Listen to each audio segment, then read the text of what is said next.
Welcome to Live Daf, your online Daf Yomi Shir.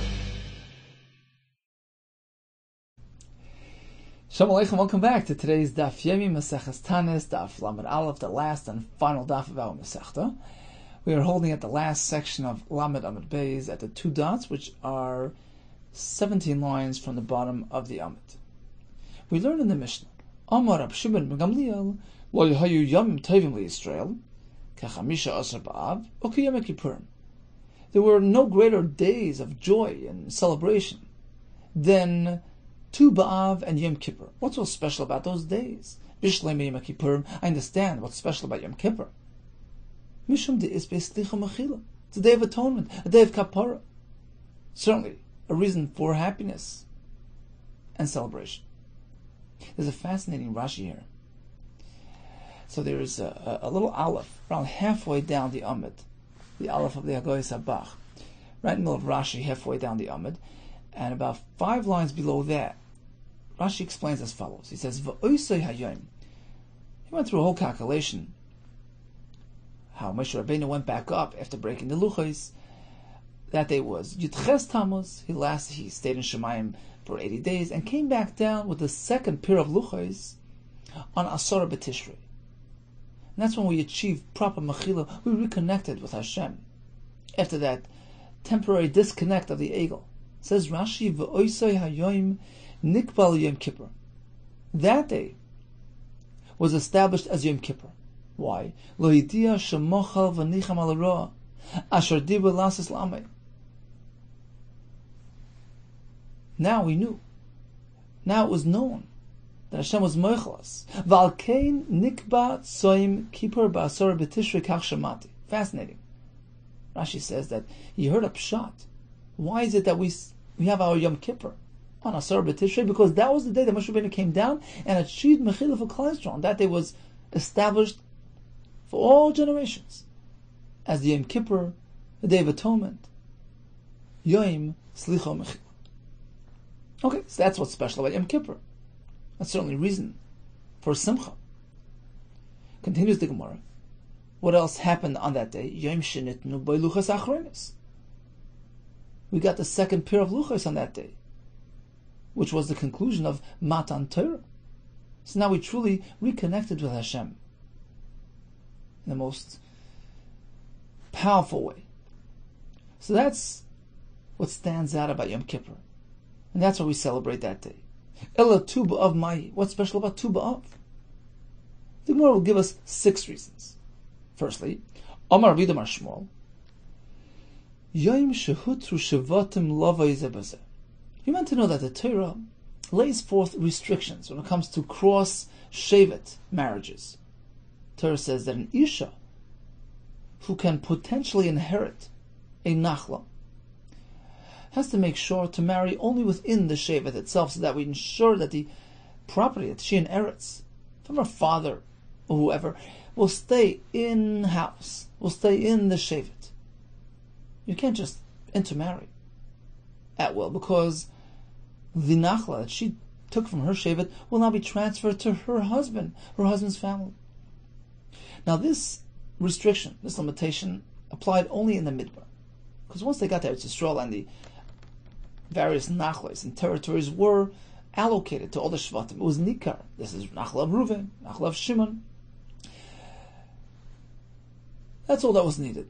Meaning, even if a plot or a piece of land here and there will somehow get transferred, it wasn't a concern. So in the Midbar, they had to keep within the shevet. But once they got to Eretz Yisrael and the nachlas were allocated and designated, this restriction was suspended. And it so happens that they discovered this heter on Tu B'Av. For some reason, they found a drasha which clarified the topic and allowed them, going forward, to intermarry one shevet in the other. Amar Rabbi Yehuda Shmuel, Yom Shehutru Shvatim Lavai Zebazeh. Tesvav B'Av was that day that the heter was publicized. My Dorish, what was the heter based on? Which pasuk? Zeh hadavar shatziva Hashem libnei Slavchad. Hashem speaks to Bnei Slavchad who had this concern. They were being Yerush from their father, and they had to stay within Shevet. Had to marry within the Shevet so that their nachla they got from their father remains in-house. But this was only for the Dor HaMidbar. Davar Zeh hadavar. Davar Zeh is the drasha. This is only lo yehi noig el bedar Zeh. So the word Zeh is a miyut. It only applies to this generation. Once they got to Yisrael, this restriction was cancelled. This was a great source of joy that Klal Yisrael can do cross shvata marriages, intermarry, and be ba'achtos as one unit. Omer of Yosef, Omer of Nachman.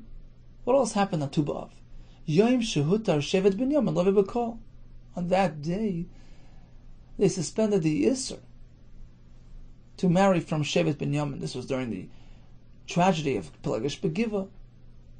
A woman was abused by some men from Binyamin. She eventually died. Yisrael wanted Shevet Binyamin to hand over those perpetrators. They refused. They wanted to war with Binyamin, and they promised. Shnemar v'ish Yisrael nishba v'mitzvah leimar ish mimenu. None of us will marry, or will allow even their daughter to marry anybody from Binyamin. That's it. We keep away from them. But on Tesvav B'Av of the next generation, this ban was banished. My Dorish, based on what Rasha they allow marrying Binyamin. Amarav mimenu v'lo mibanenu. They said ish mimenu. They swore none of us will allow our daughters to marry. It's limited to us. But once it's the next generation, our kids, they can hand their kids to Binyamin. So this is a great joy, reason for joy. Once again, it allowed them to reconnect. Achdus Yisrael, unity, a tremendous reason for simcha. Here comes another reason. Amar Rabba B'Chana Rabbi Yechanan. Yom shekolu boi meisei midbar. Tesvav B'Av was when the Jews in the desert stopped dying. Let's go over to Rashi. Around 6-7 lines up. Shekolu meisei midbar. The sun. Rashi brings a price. Kol arbaim shana shoy b'midbar. All throughout the 40 years in the midbar. B'chol erev Tisha B'Av. Every erev Tisha B'Av. Hoyakruz yoytze. There was an announcement. V'oimer. Tzu'u lachper. Everybody go and dig themselves a grave. V'yikol echad v'echad yoytze v'chayfer le'kever. Everybody would dig themselves a personal grave. And actually sleep in that grave overnight. Shema Yomus, lest he die before he gets a grave. The next morning, once again the announcer comes out. Separate. Anybody alive, come out of the graves. Anybody who was alive, would get out. This was a recurring annual event. Because all those Yisraelim in the Midbar were meant to die. Due to the Chet HaMaraglim, Hashem decreed that anybody between 20 and 60 has to die in the Midbar. And every year, a certain percentage of Jews would die. And some Mefarshim say that, Taisus brings this, that either they would die Davkan Tisha B'Av, according to the second terrace of Taisus, the Misa would take place throughout the year, but primarily, Roiv HaMesim were on Tisha B'Av. This was an annual thing. B'Shnasa Bar Mishana, come the last year. Asu, they did the same thing. Everybody got up. Ulamachar Amdu Kulam Chayim. Suddenly, the next morning, everybody's alive. What's going on here? V'kim Sharo, Kach Tamu. They were amazed, in wonderment. V'amru Shama Te'inu B'Chesh B'Na Chodesh. Look, maybe we're off by a day. Maybe it's not really Tisha B'Av, it's only the 8th of Av. Chazru v'shachvar v'kireim, went back to the graves, but leilis. Ad leil chamisha as, until the 15th, night after night. Kimish arosh and esmala levanim tesvav. Once they see it's a full moon, there's no mistake there. V'loy meis echadem, and everybody, Baruch Hashem, is alive. Yodu shecheshboin chodesh mechuven. Now they knew that they were on schedule. Ukvar mem shana shal gzera nishlamu. The gzera is over. From now on, we're all going to be alive. Kava oisa adur, lo oisa yom yontav. They made a yontav for that dur. Now, practically speaking, there was a gzera, so why did they get off? So a couple of approaches. Some learn that they were meant to die. There was still a segment of Yisrael which were meant to die, but for some reason Hashem canceled the gzera that year. Some learn that all that were meant to die really died, but this last segment consisted of people who were just at the borderline of 20 when the Gzera was applied. For those between 20 and 60, so these were 20 and a bit, less than 20 and a month old at the time of the Gzera. They thought they were included, but since they weren't past a month into the year 20 or into year 21, they were not really included, and therefore they got off the hook, and that was the big simcha. That's it. Gzera is over. Baruch Hashem. So this was discovered on Tu B'Av, and that's why we celebrate Tu B'Av as a Yom Tov. Continues the Gemara. The Amar Mar, as we learned, until all those that were meant to die did indeed die. There was no dibur with Moshe. Let's go to Rashi. The Amar Mar, 2 lines on the bottom. Rashi seems to learn that the Ikar celebration wasn't due to the fact that they stopped dying. Perhaps Rashi over here learns that nobody was saved. It was just a miscalculation. Really, everybody who was meant to die, died. In any case, Rashi says the Ikar Simcha wasn't so much that people were saved or finished dying, but the fact that Hashem came back to Yisrael and reconnected with us. Because all throughout that period, when the Gzera was still active, doesn't mean that Hashem didn't speak to him, but it wasn't there in the same way. A true intimate connection with Moshe. After the Misa, after the Gzera was over, Hashem says, Hashem spoke to me. It was a direct conversation. True,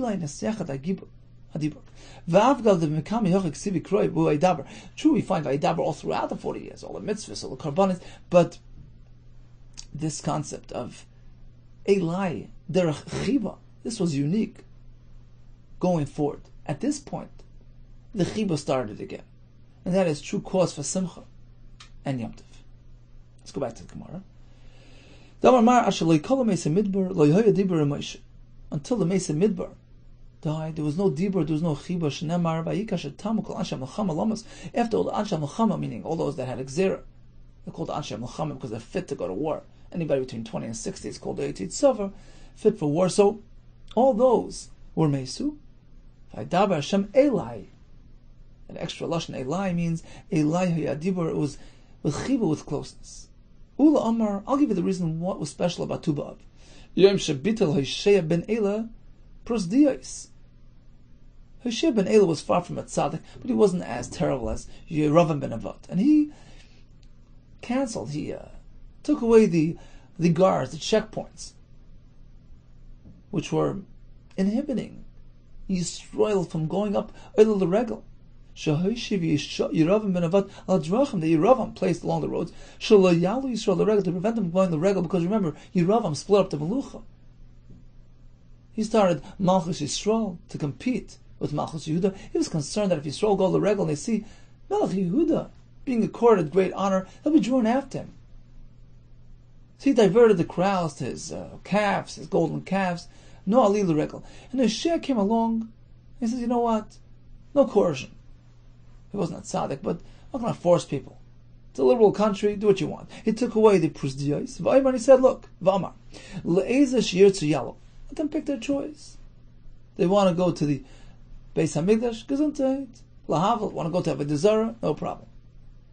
So the removal of these guards and making it easier for other Regel, that took place on Tu B'Av. Therefore, it's a Yom Simcha. Rav Masna Amar. Yom Sheditnu Arugei Beitar L'Kfur. That was the day that the victims of the city of Beitar, tremendous city, which was overrun by the Romans, totally destroyed. All those victims were not allowed to be buried. They wanted to be mevazah them, the goyim, and they didn't allow them to be buried. They sat out for years and years. And finally, after much effort, after much ransom, after much ishtadlus, they finally relented and they allowed them to be buried. And that happened on Tu B'Av. Yom shenitnu haruga beit al-Kfur. V'amar Masna. What else is associated with that event? Oysa yom, on that day, shenitnu haruga beit al-Kfura. On the day they were allowed to be buried, Tiknu b'Yavna, the Chacham, the Sanhedrin, who were at that time in the town of Yavna, they were masak, and they added another bracha to Birchas Hamazon. Birchas Hamazon is an expression of gratitude, a time of simcha after a good meal. So that was an appropriate mokim to add another bracha, an appreciation of this nes. Hatoiv v'hametiv. They added that fourth bracha that we say, Baruch atah Hashem hatoiv v'hametiv, right? What's the significance of hatoiv v'hametiv? Hatoiv shelo yisrichu. Hatoiv refers to the fact that they didn't spoil, but derech neis, they remained intact. The word v'hametiv is shenitnu l'kvura. They were allowed to be buried. It's interesting that Tosfos says that they were masakin this bracha on wine as well. We have a shinu yain. If we bring another better wine to the table, we add that new bracha, hatoiv v'hametiv. What's the connection? He says because they were, the Meisei, Beitar, Nebuch will consider like a Goyim used them as a gather to fence off their vineyards, and they sat in the vineyards in that state, and they didn't spoil. So the nace associated with the Aruga Beitar is connected to vineyards and to wine. Therefore, we chose to use this nusach in expressing a curse hatoiv to Hashem on account of wine. Now, the tzlach has a kasha, because if you take a look at the Gemara brachas, we learn that typically we say shechiyanu for a new purchase, a new house, a new car. But if it's something that benefits others, other than yourself, a family, for instance, then we add, instead of shechiyanu, we say hatoiv v'hametiv. The Gemara says, why hatoiv v'hametiv? Hatoiv is personal. Hashem, you gave me. V'hametiv, v'la'achrini, to others as well. So it's a toiva that's not just personal, it extended to others as well. So how come they use this nusach over here? You would think it was just one toiva, a personal benefit for these harugim. Why is it a toiva made? It says that slach, a beautiful word. There were two separate benefits here: the guf and the nefesh. The guf, shelo yisrech, the guf was saved from bizoyin. So that's a personal hatava for that guf. That's hatoiv. V'hametiv is connected to the nefesh aspect of those victims. He brings that the nefesh of a person benefits from being interned in ground, from having kvura. That's when he finally gets his opportunity to rise up to Shemaim. That's just the way it is. A person is meant to be buried, connect back to the source, to the offer from which he was taken, and then the nefesh can rise up back up to Shemaim once it gets that tikkun, so to speak, of going back to the offer. So now, when the Aruga Beitar were also buried, that benefited their nefesh. It brought closure. And that benefits not only the person involved, the nefesh involved, says the tzlach, but all Yisrael's nefesh are connected, interrelated. All of Yisrael benefit when one nefesh comes to closure and finds his fulfillment. And that happened through Kvura. So Hatoiv was for the guf, that was personal. V'hametiv was a communal Hatava for all of Yisrael. Shenitnu l'Kvura. Beautiful verb. Rabbi and Rabbi Yossi Damar Tavai, they both explain the uniqueness about Tuva'av as follows. On that day they stopped, they finished chopping firewood for the Mizbeach. Why? Rabbi Lezer Gadol Omer explains, starting from Tuva'av, the sun's intensity diminishes. It's no longer that hot, and the trees are no longer that dry, which will preclude any presence of worms in the trees, which invalidate, disqualify those trees to be used for firewood in the Mikdash. It's not meant to have a telas. It makes it a bamum, puzzle. So as soon as it started getting less hot in the world, they stopped chopping firewood. They no longer chop firewood for the Mizbeach, because they don't have that same degree of dryness. Omer from Menashe, v'korelei. Tubav was considered Yom Tevar Magal, a day where they broke the sickle. They put away the saws until next year. So what's so special about that day? So Rashi, in actually Rashbam Bava Basra says, V'oisa Yom Shepasko Yusmeichem.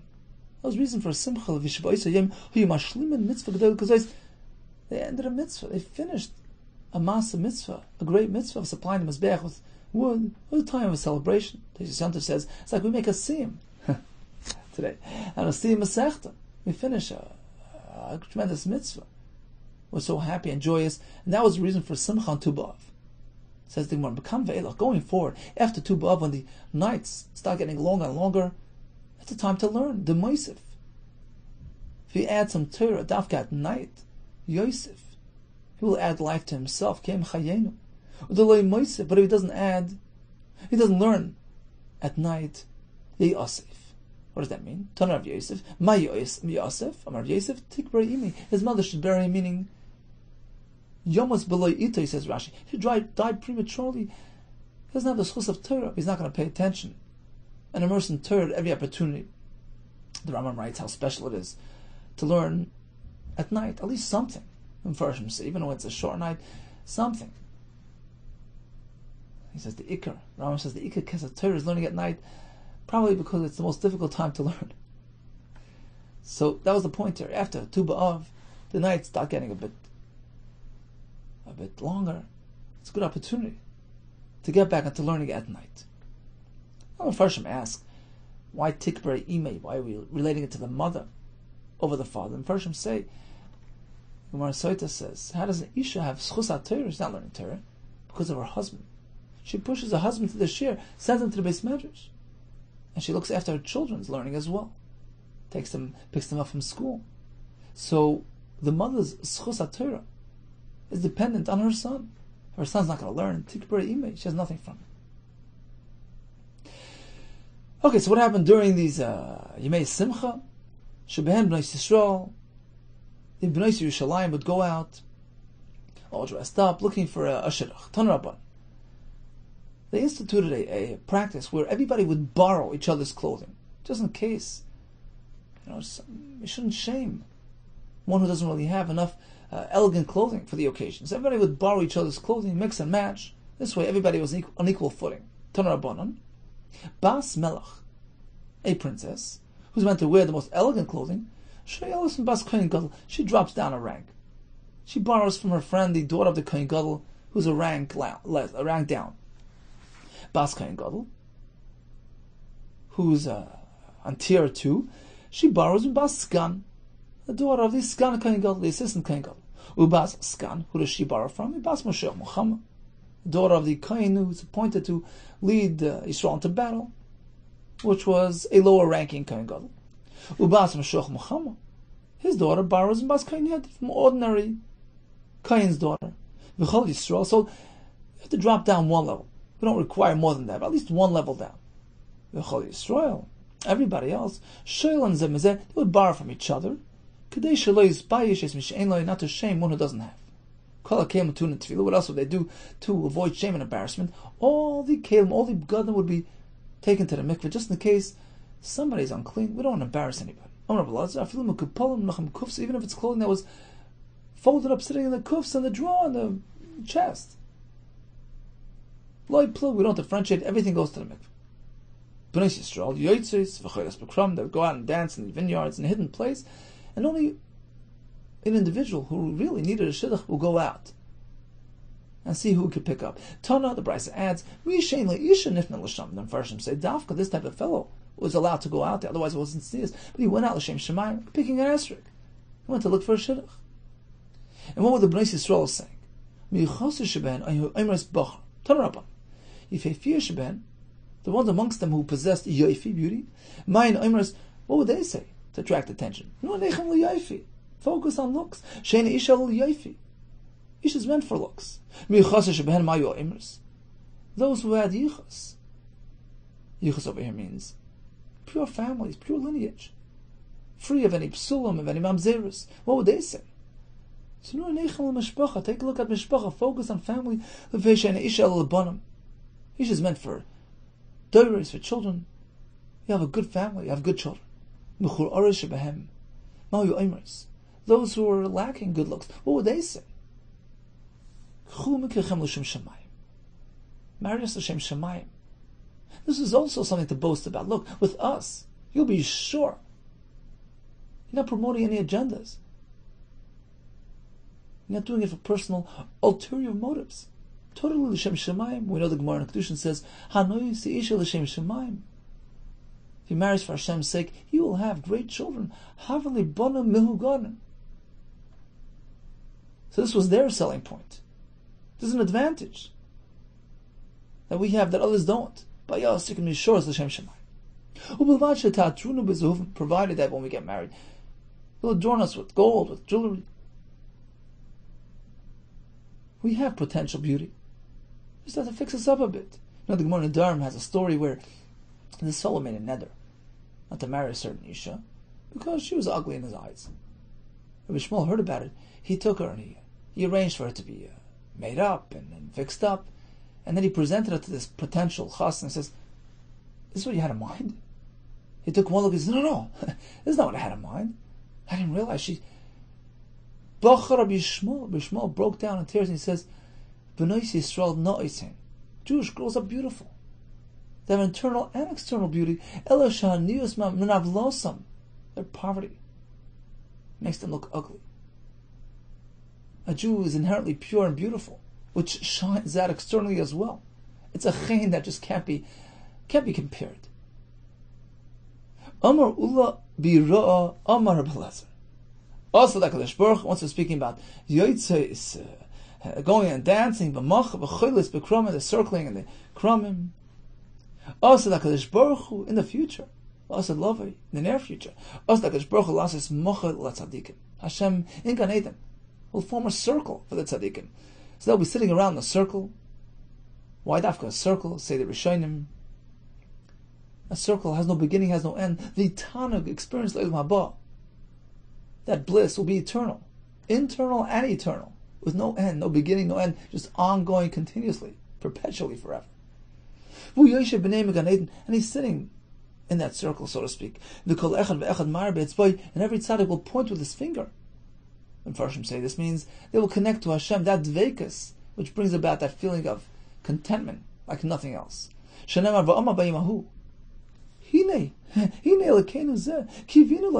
is what we were anticipating. This is what we were looking forward to our whole life. Says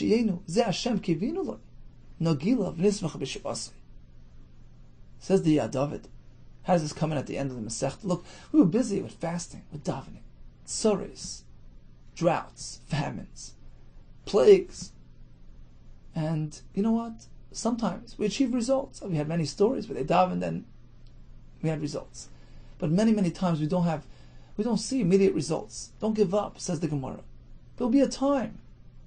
We will be able to say, our efforts brought fruit. This is what we were hoping for. Now it's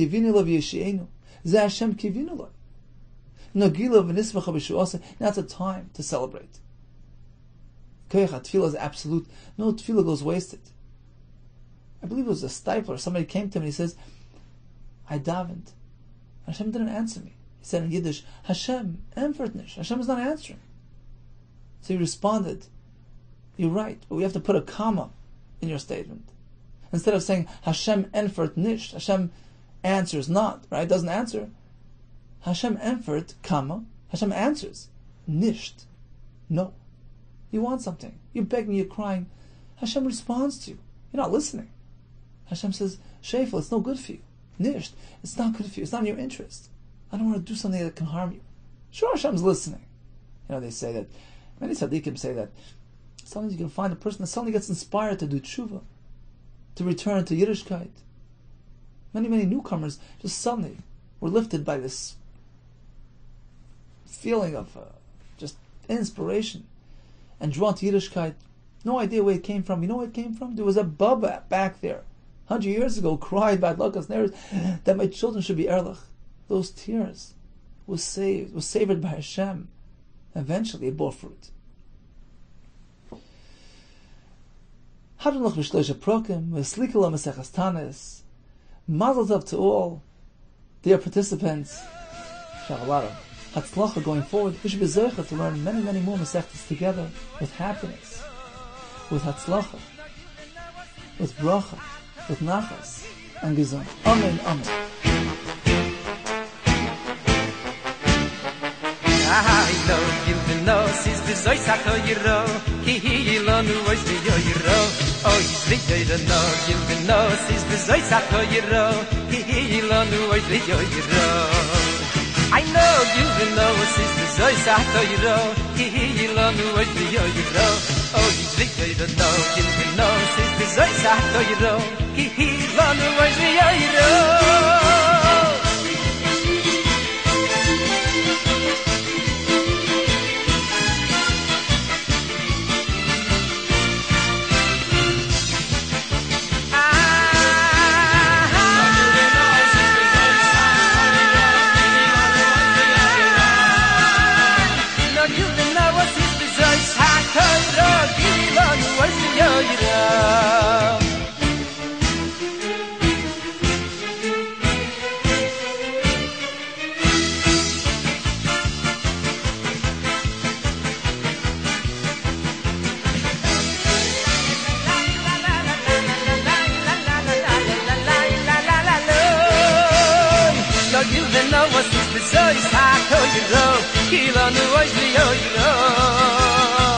no,